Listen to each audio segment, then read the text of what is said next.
Toyota Vios 2017 model, 1NR engine. So susukatin natin kung bingkong sa pamamagitan ng sinulid. Gamit tayo ng sinulid, titindihan natin ng sinulid kanto-kanto dito, kanto. So ayan, silipin natin to. Ayan, kahit di natin silipin, malalaman natin yan kung bingkong. Ito, itatap lang natin itong sinulid. Ayan o, umiilalim yung sinulid pag diniinan. Ibig sabihin, awang sa loob, kaya bingkong. So dito mo dito naman, kantoan sa gitna. Ayan.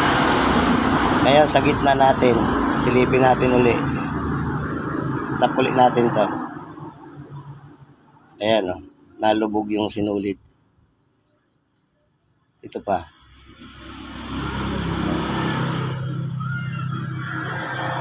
So itong tatlo ang lubog, bingkong. Papunta naman dito. Tap ulit natin. Nalubog. So bingkong talaga. So kailangan i-resurface. Dadalhin ko to sa machine shop para ma-resurface. Kasi hindi pa pwedeng hindi i-resurface ito. Ganun pa rin mangyayari.